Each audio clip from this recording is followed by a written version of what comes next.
Salut chers amis, heureux de vous retrouver dans une autre leçon avec vous Tawfiq Belayashi.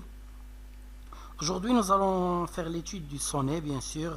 C'est une leçon programmée pour le tronc commun et on vous propose le poème suivant. Ma bohème du recueil Poésie écrit par Arthur Rimbaud. Je rappelle que cette leçon est aussi disponible en arabe. Elle est déjà publiée sur YouTube. Car comme toutes mes leçons, vous en trouvez une expliquée en arabe et une autre en français, en deux vidéos séparées. Bien, alors au menu, il y a deux points essentiels, d'accord? Comment aborder un sonnet? Quelles sont les caractéristiques, les spécificités du sonnet? Lorsque vous voulez étudier un sonnet, quelles sont les choses auxquelles vous devez faire attention? Ensuite, on va appliquer ça avec ma bohème. Bien, alors notre premier point, comment aborder un sonnet? Tout d'abord, il faut savoir reconnaître un sonnet. Et un sonnet, c'est un poème de forme fixe. Il y a quelques poèmes en français qui ont des formes fixes, alors que la plupart, ils n'ont pas de forme fixe. Alors pour le sonnet, voilà la disposition d'un sonnet. Je vous donne l'exemple avec ma bohème. Donc, un sonnet est toujours composé de 2 quatrains, d'accord, plus 2 tercets. Bien, alors 2 strophes de 4 vers et 2 strophes de 3 vers. Donc, ce sont 14 vers. D'accord. Le sonnet est un genre qui a été importé d'Italie. D'accord. Les premiers qui ont utilisé le sonnet, ce sont les Italiens. Ensuite, les Français ont importé ça. Et voilà. On a énormément de sonnets en poésie française. C'est un sonnet auquel sont bien adonnés les poètes. Bon, maintenant, il y a deux choses essentielles, d'accord, dans un sonnet. Un sonnet, il insiste sur l'une de ces deux choses. Donc, vous trouvez dans l'analyse, la plupart des gens, ils vous parlent seulement de cette première forme du sonnet. D'accord. Le sonnet, il progresse. Et à la fin, les deux derniers vers ou bien le dernier vers tout seul. Dans le dernier vers ou bien dans les deux derniers vers, vous trouvez une chute. Vous trouvez quelque chose qui va bouleverser toute votre compréhension de ce qui a précédé. D'accord. Le poète s'ingénie à créer une diversion. C'est quoi une diversion? C'est-à-dire, vous restez occupé par quelque chose et vous ne faites pas attention à quelque chose d'autre. D'accord? Comme un magicien qui veut faire un tour. Il essaie de vous occuper, de vous faire fixer les yeux sur quelque chose pour cacher autre chose. Alors, je vais vous donner un exemple avec un poème de Rimbaud dans le même recueil, et parce que notre poème aujourd'hui ne répond pas vraiment à cette forme-là. Alors, Le Dormeur du Val, c'est un poème très célèbre de Rimbaud. Vous avez en bas, il est écrit en 1870. Alors, regardez, Le Dormeur du Val. Vous avez à 3 reprises, d'accord, le mot dort, je crois. Il y a là dort. Oui, il y a il dort, d'accord, et je crois qu'il y a un troisième, oui, voilà, il dort. D'accord. Donc, dormeur, dort. Dans tout ça, vous avez une image d'une personne qui est endormie. C'est un soldat qui dort. Il dort dans un val, un beau trou de verdure, dans une montagne. Bien. Au tout dernier vers et à la fin du dernier vers, vous avez, il a 2 trous rouges au côté droit. Donc, il ne dort pas, il est mort. Quand il a été frappé par 2 balles. Ce sont des blessures ici. Alors, jusqu'au dernier vers, on a une compréhension du poème. Mais au dernier vers, au tout dernier vers, cela se culbute, d'accord? Donc toute notre compréhension se trouve vraiment chamboulée, renversée, et on reconsidère le poème d'une autre façon si on veut le relire, d'accord? Bien, alors nous passons au deuxième genre. Le deuxième genre, c'est pas vraiment une chute à la fin qui nous intéresse, mais une opposition, ou bien tout simplement un contraste, une différence entre les quatrains et les tercets. Vous trouvez les quatrains, ils insistent sur quelque chose, et les tercets insistent sur autre chose. Donc, c'est ce qu'on a dans notre poème ici. Poème. Alors, on va trouver que les deux quatrains insistent. Donc, c'est un voyage d'un poète. C'est ça le poème. On va revenir et on va analyser en profondeur notre poème. D'accord? Mais ce qu'on veut voir maintenant, c'est que les quatrains, ils parlent du poète, du voyageur, alors qu'il se déplace, il allait, d'accord? Donc, il allait en égrenant, son auberge se trouve dans une place, donc c'est une place où se repose un voyageur. Les deux tercets, c'est le voyageur alors qu'il se repose, il est assis. D'accord? Alors, on crée cette sorte de dissension, de différence entre les deux. D'accord? Donc, on a des quatrains qui nous parlent d'un voyageur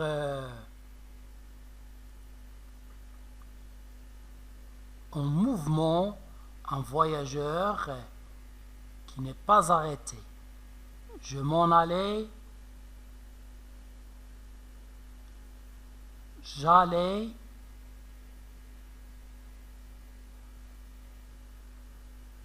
d'accord.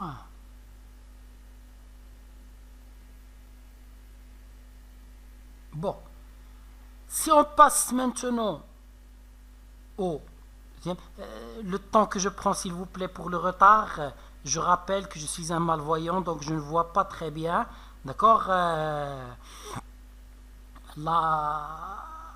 L'écran, alors, je suis obligé de prendre un peu de temps.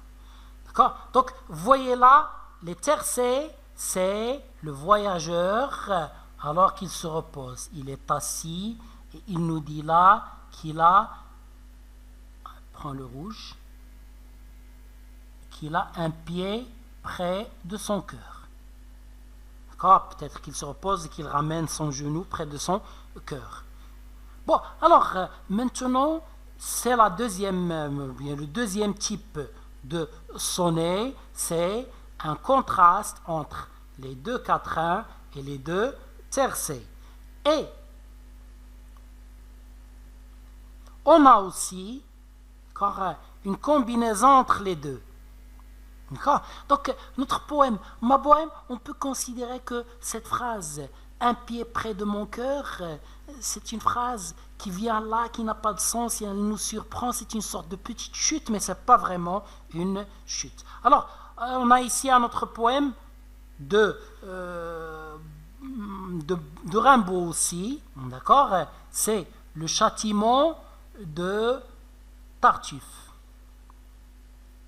D'accord? Alors, on va voir d'abord qu'il y a un contraste entre les quatrains et les tercets, et on va voir qu'il y a une chute à la fin. D'accord? Alors, maintenant, si on prend, d'accord, les quatrains, c'est, j'agrandis l'écriture, donc les quatrains, c'est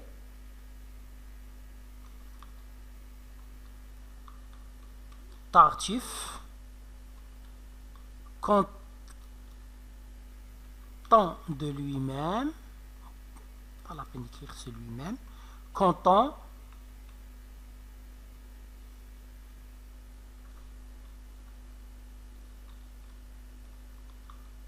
se fait agresser. D'accord? Alors, tout d'abord, vous devez connaître qui est Tartuffe, si vous ne le connaissez pas déjà. D'accord? Alors, Tartuffe, c'est le personnage d'une pièce de théâtre de Molière. D'accord? Tartuffe, c'est l'exemple du faux dévot, du faux pieux, du faux religieux, si vous voulez, le faux adorateur de Dieu.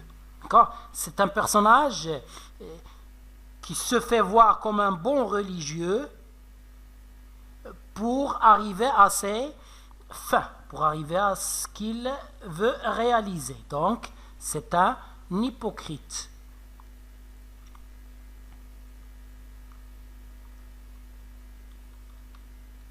L'hypocrite, c'est quelqu'un qui a deux visages. D'accord? Alors, si on revient maintenant, qu'est-ce qu'on va trouver? On va trouver son cœur. Ah oui, je réduis les lignes pour ne pas cacher l'écriture. D'accord? Son cœur amoureux.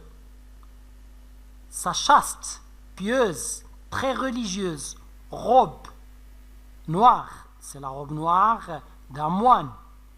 Il est heureux. La mine gaie. Oui. Un jour, alors on raconte une petite histoire. Il s'en allait. Effroyablement doux, il est doux. Bavant la foi. D'accord? Alors, déjà là, on a un lexique qui commence à rentrer, un lexique qui n'est pas très amélioratif, qui n'est pas très favorable. Effroyablement, ça vient de frayeur. Nous avons bavant. Bavant, c'est lorsque tu laisses la salive sortir de ta bouche. L'eau qu'on a dans la bouche qui commence à sortir. Bavant la foi. La foi, c'est la bonne croyance en Dieu. Un dogme. La bouche édentée. Édentée, c'est qui n'a plus de dents. D'accord. Bien, alors, on revient encore à un jour. Il se fait attaquer par un méchant. D'accord, Orénus, c'est un méchant. D'accord. Que fait le méchant? Il le prend rudement. D'accord, par son oreille. D'accord. Et il lui jette des mots affreux. Il l'insulte, il lui dit de mauvaises choses, en arrachant sa chaste robe, avec l'insistance sur la chaste robe, chaste robe, chaste robe. D'accord? Donc, ici, on va voir ce mot-là, châtiment avec un point d'exclamation. D'accord? Donc, excusez-moi, je prends le rouge. D'accord? Donc, comme j'ai dit, châtiment avec un point d'exclamation. Donc ça, c'est un châtiment. Ça y est, il le prend par l'oreille et il lui jette de mauvais mots. Il ne le frappe pas. D'accord? Bien. Alors, maintenant, il nous dit, l'homme se contente d'emporter sa robe. Alors, il le prend. Ici, on ne trouve pas vraiment, d'accord? Vous voyez? Et le long chapelet des péchés, tout ça, c'est pour nous dire une chose, je ne veux pas m'attarder ici, d'accord? Donc, ici, l'homme se contente d'emporter ses rabats, c'est-à-dire les vêtements qu'il a pris, la chaste robe. Bien, et vous voyez ici d'abord, c'est Tartuffe qui se fait agresser, et ici, c'est l'explication du châtiment. J'écris très petit, je ne vais pas voir, mais vous allez voir. Alors si je fais une erreur, je m'excuse. Je crois que déjà je n'ai pas fait un accent à A, un accent grave, un accent, je m'excuse, circonflexe. Donc, alors ici c'est l'explication du châtiment. Ici il se fait attaquer, ici c'est l'explication du châtiment. Et l'explication du châtiment, elle va se terminer par une chute. Pourquoi est-ce que l'homme se contente d'emporter la robe? Mais tout simplement parce que Tartuffe est nu. Il ne porte rien sous la robe. Donc cet homme, en emportant sa robe, il le laisse nu dans la rue. C'est un châtiment bien sûr plus atroce, plus sévère que s'il l'avait frappé et s'il lui avait laissé sa robe. Donc vous voyez, en même temps, il y a un contraste, il y a une différence entre les quatrains et les tercets, et en même temps, on a une grande chute à la fin, d'accord? Pourquoi est-ce que ce châtiment qui est juste de le prendre par l'oreille et de lui arracher ses vêtements, pourquoi est-ce que ce châtiment est vraiment un châtiment très rude? Mais tout simplement parce que l'homme ne porte rien sous la chaste robe. Et bien sûr, dans la poésie, on peut se demander pourquoi il est nu sous la robe. C'est l'habit qui est très beau, mais l'intérieur qui est vide, qui est mauvais. Si vous voulez, c'est une explication du proverbe qui dit l'habit ne fait pas le moine, porter juste une belle robe ne fait pas de vous une personne chaste. Bien, alors maintenant, je crois que je vais me contenter de ça et je vais passer à notre poème, ma poème. D'accord? Vous avez d'abord une lecture, je m'excuse, je reviens en arrière. Vous avez une lecture de ce poème, je vous le fais écouter.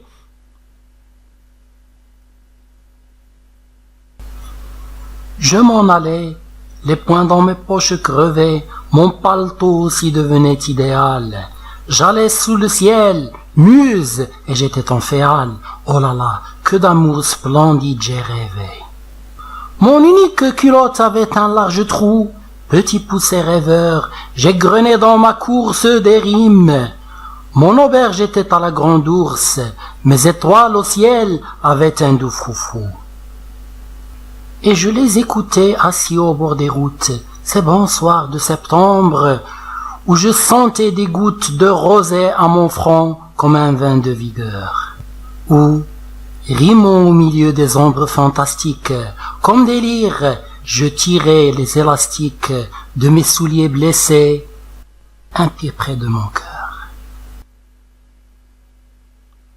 Bien, alors, passons maintenant au poème. Donc, vous voyez, je ne vais pas expliquer aujourd'hui la versification, je vais vous le dire tout à l'heure. D'accord? On a des rimes embrassées. D'accord? Alors, il faut faire attention au sonnet. Il nous reste, donc vous avez 4 vers, il nous reste ici entre les deux tercets 6 vers. Donc, ou bien vous trouvez cette rime que vous avez là, vous la trouvez ici dans les 4 premiers, ou bien dans les 4 derniers. Dans ce poème, vous voyez, c'est vers, et ici, c'est nos rimes embrassées. D'accord? Et c'est convenable pour faire un contraste entre les deux. On a brisé le rythme ici entre les deux quatrains et les deux tercets. On l'a brisé par des rimes plates. Puis on est revenu aux rimes embrassées pour respecter les rimes qu'on a là. Donc, je passe bien sûr. Vous avez, pour la versification, d'accord? Bien, tout à l'heure, je vais vous faire la remarque, c'est écrit.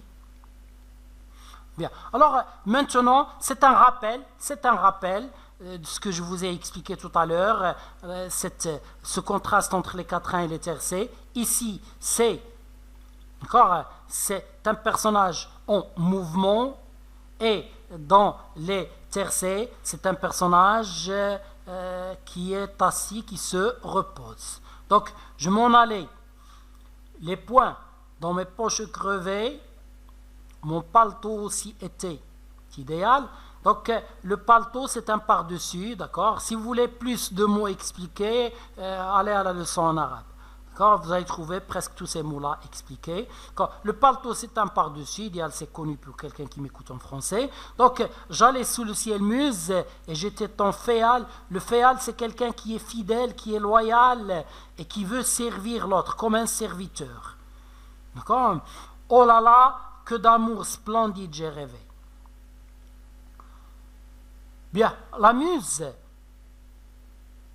ce sont des déesses qui étaient la source de l'inspiration du poète. C'est elle qui disait au poète ce qu'il voulait dire, d'accord, qui lui révélait ça si vous voulez. D'accord. Alors, on a muse aussi signifie une errance ou bien un voyage qui n'a pas de destination précise, une errance si vous voulez. D'accord. Donc, la bohème, j'ai oublié d'expliquer la bohème. La bohème, c'est le fait de vivre en marge de la société, de vivre sans contrainte et sans règles. Mon unique culotte, la culotte se disait d'un pantalon qui ressemble un peu à ce qu'on appelle aujourd'hui un pantacourt. D'accord, c'était très long. Ensuite, c'est devenu le slip que vous connaissez. Donc, mais dans le passé, c'était un pantalon qui n'arrivait pas jusqu'aux chevilles, mais à la moitié de la jambe, vers la fin du mollet.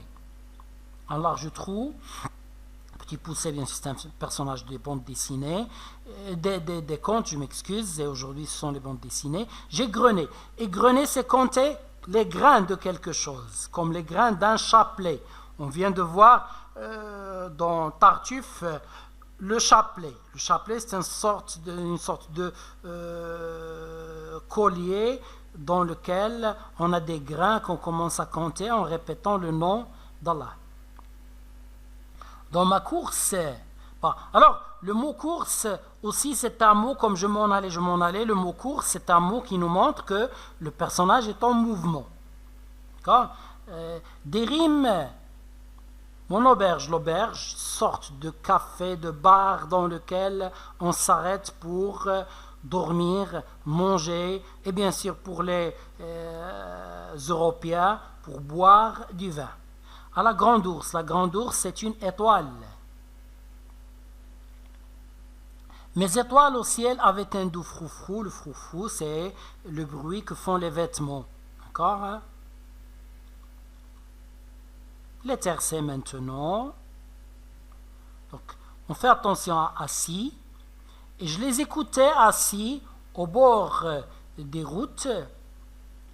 Ces bons soirs de septembre où je sentais des gouttes de rosée. La rosée, comme la pluie, le matin, vous trouvez, si vous laissez une voiture, vous trouvez la voiture pleine d'eau parce qu'il y a de la rosée. Ce n'est pas vraiment de la pluie. À mon front, comme un vin de vigueur. La vigueur, la tonicité, la force.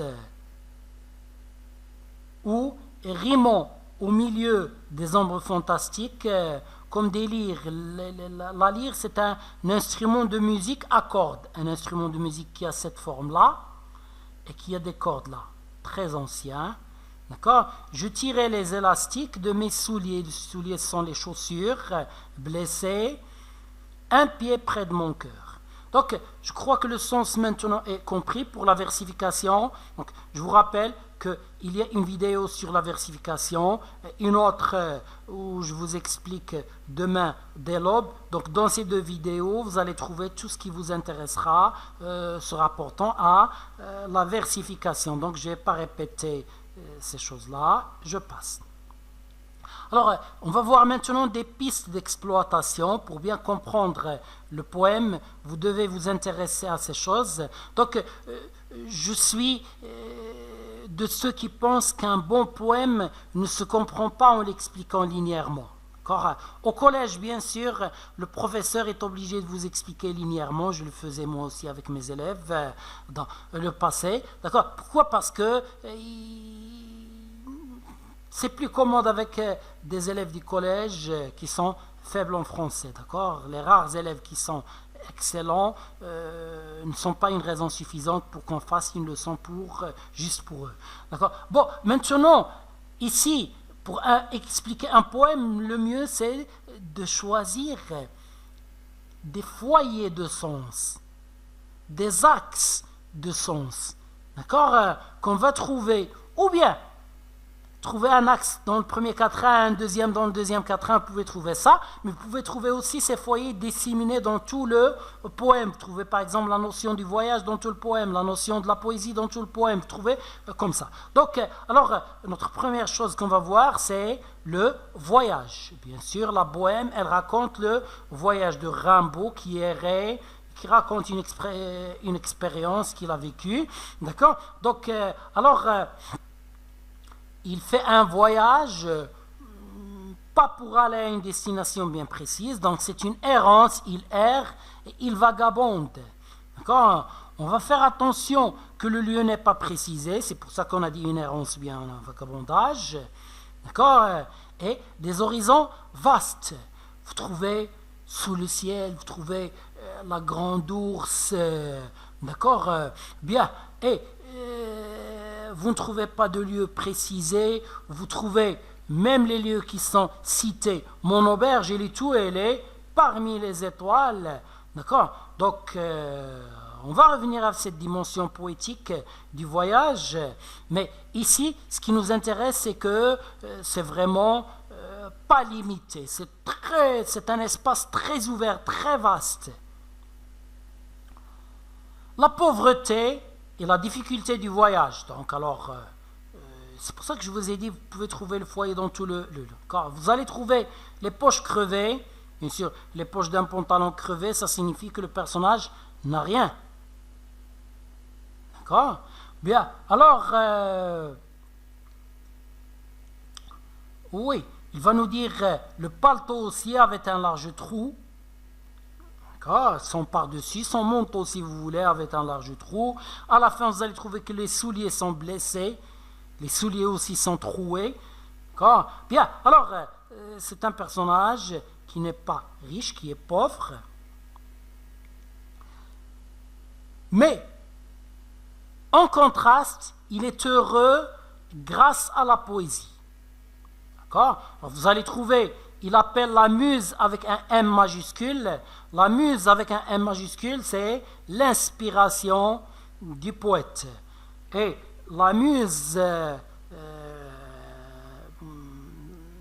peut être dite pour un voyage qui n'a pas de but. Donc, on prend le double sens, le poète joue sur la polysémie. La polysémie signifie plusieurs sens d'un mot. Il joue sur la polysémie de ces deux homographes. Les homographes sont deux mots qui ont deux sens différents et qui ont la même écriture. Donc muse et muse. Vous pouvez prendre muse à n'importe lequel des deux sens, mais le M majuscule, bien sûr, il privilégie le sens de l'inspiration. Bien, alors, j'égrenais des rimes. Bon, égrener dans un chapelet le nom d'Allah, c'est quelque chose qui est répétitif et qui dure beaucoup de temps et qui est incessant. D'accord? On ne l'arrête pas, même pas pour parler. En parlant, on continue à égrener avec les doigts. D'accord? Bien. Alors, ici, il y a aussi ce féal, cette loyauté, cette fidélité de service à la muse.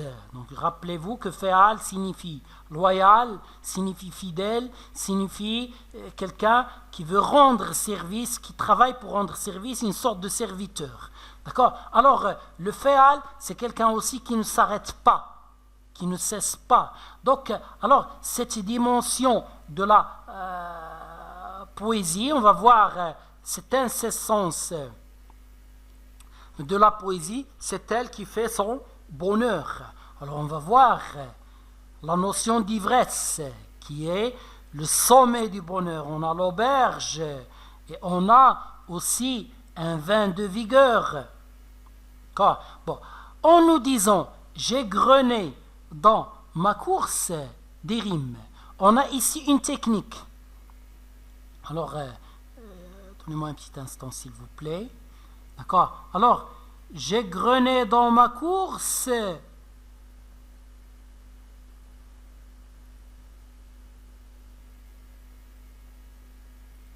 Alors, Un tout petit instant, s'il vous plaît. Voilà. J'égrenais dans ma course des rimes. Donc, vous voyez, c'est ça la phrase. J'égrenais dans ma course des rimes. Mais qu'est-ce qu'on a remarqué? On a remarqué que des rimes a été ramené ici au début du vers suivant. D'accord? Alors, lorsqu'on ramène la fin d'un vers au début d'un vers suivant, on appelle ça un enjambement.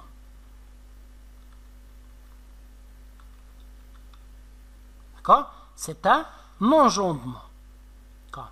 Bien, ici, qu'est-ce qu'on a ramené? On a ramené simplement un mot ou bien deux mots, on l'appelle un enjambement. Si on ramène beaucoup de mots, d'accord? Alors, je peux vous donner un peu ce que vous avez ici. Je tirais les élastiques de mes souliers blessés. D'accord? Alors, je tirais les élastiques de mes souliers blessés. Donc, de mes souliers blessés, c'est un peu très long. Donc, cette sorte d'enjambement qui est un peu très long, d'accord? On l'appelle un rejet. D'accord? Pour que vous ne vous demandiez pas ce que je fais, ce que je cherche, c'est ça que j'ai mis en dehors de la capture. D'accord? Alors, comme j'ai dit, ce phénomène-là de mes souliers blessés, d'accord, on l'appelle un rejet.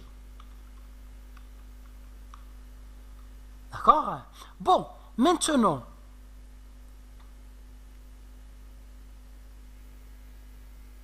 si j'ai ça, je tirais la fin du vers, les élastiques de mes souliers blessés, ou bien je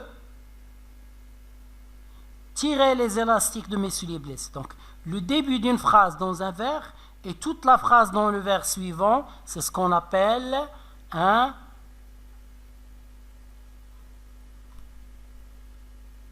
anti-rejet. D'accord? Bien, donc c'est un anti-rejet. Je crois maintenant qu'on a compris les trois. La fin d'un vers se termine dans le vers suivant avec un mot ou bien deux, un enjambement.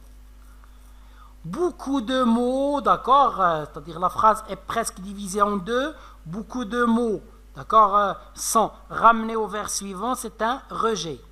Mais si on trouve juste le début d'une phrase dans un vers et toute la phrase dans le vers suivant, c'est un anti-rejet. Donc, aujourd'hui, c'est quelque chose que je vous ajoute concernant la versification. Bien, alors, on passe maintenant au deuxième axe. Le deuxième axe, c'est voyage et poésie. Vous vous rappelez tout à l'heure, je vous parlais du voyage et de la poésie qui ne cessaient pas. D'accord? Alors, la muse poétique, il lui dit, je te suis fidèle. Je ne m'arrête pas. Il parle des grenets, des rimes. D'accord? Il marche en égrenant des rimes, c'est-à-dire il ne s'arrête pas. On a même, plus tard on va voir, ou rimant, le participe présent. Le participe présent, c'est un mot qui montre, c'est un mode de conjugaison qui montre la continuité, que la chose ne s'arrête pas. Bien, alors, et même lorsqu'il veut se reposer, son auberge, elle est où? Elle est dans le monde de la poésie, elle est à la Grande Ourse. D'accord? Et ses sens, il n'écoute pas, d'accord, les bruits, il écoute le froufrou des étoiles dans le ciel. D'accord? C'est-à-dire, il est plongé dans son monde de rêve, nous dit, d'accord, que d'amour splendide j'ai rêvé. D'accord? Bien. Alors, il est plongé dans ce monde de rêve, dans ce monde poétique. Et attention, en se déplaçant, il est plongé, et en s'arrêtant, il est même plus plongé. D'accord? En s'arrêtant, il commence à écouter les soirs. D'accord? Et ces élastiques deviennent des cordes de musique. D'accord? Donc, maintenant, ils sont inséparables, c'est ce qu'on vient de voir. Le voyageur est un poète, cela s'entend bien sûr, le muse, rime, rimon, rêve, d'accord, sont tous des mots qui nous ramènent à la poésie. Donc le voyageur est un poète. Tout revêt une dimension poétique, oui, d'accord. Les souliers deviennent des cordes de musique, les soirs s'entendent, les étoiles ont un froufrou, donc revêt, c'est-à-dire s'habille avec un habit, ou bien mettre un habit. Donc toute la nature, ciel et le reste, ils portent un habit poétique. Ils se parent de poésie, ils s'enjolivent, s'embellissent de poésie. Notre dernier axe, rapport et de rapprochement, je m'excuse, et similitude entre voyage et la poésie. Donc tous les deux ouvrent des mondes de nouveaux. D'accord? Donc les soirs, les souliers, d'accord? Le ciel, il ouvre des horizons nouveaux. Et la poésie, bien sûr, elle aussi, elle ouvre, c'est un monde de rêve, elle ouvre, elle aussi, un monde nouveau. Et la dimension des vastes horizons, d'accord? Donc, on a le ciel, les froufrous, on a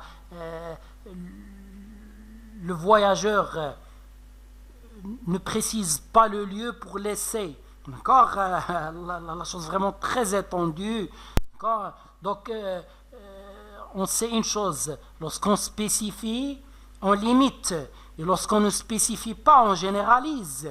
Ça peut être n'importe où, n'importe quand dans le monde. Bien. Alors, je crois qu'il ne nous reste plus qu'à nous dire au revoir. La chaîne, bien sûr, c'est Tawfiq Animation and More. Donc, je tiens, s'il vous plaît, à vous rappeler, je change continuons le nom des playlists, mais si vous allez sous une vidéo et que vous cliquiez, d'accord, sur le nom de la chaîne, sous la vidéo, vous trouvez le nom de la chaîne, Tawfiq Animation and More. Si vous cliquez, vous allez avoir une page de ma chaîne. La page de ma chaîne va s'ouvrir. Si vous ouvrez la page de ma chaîne, d'accord, donc vous allez trouver les vidéos et en bas, vous allez trouver, alors je m'excuse, vous allez trouver les playlists.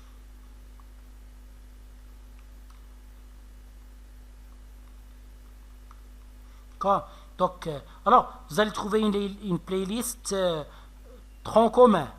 Vous allez trouver une playlist de collège. Vous allez trouver une playlist pour les premières années. Vous allez trouver une playlist de la production écrite. Une playlist des œuvres. Donc, dans la playlist, vous trouvez toutes les leçons de ce que j'ai spécifié. Si vous avez production écrite, la playlist de la production écrite, vous allez trouver toutes les leçons de la production écrite. Et chaque playlist, vous allez trouver une playlist en arabe et une playlist en français. Donc, je crois que j'ai supprimé ça. Vous allez trouver dans la playlist la vidéo numéro 1. Vous allez la trouver 1 en français, 2 en arabe et en arabe en français. D'accord? Je ne sais pas ce que j'ai mis au tout début. D'accord? Donc, vous allez trouver chaque vidéo, vous allez chaque leçon en 2 vidéos. Vidéo en arabe, vidéo en français. Donc, je rappelle ça tout simplement pour faciliter la recherche. Et comme j'ai dit, il ne me reste plus qu'à vous dire au revoir et à la prochaine.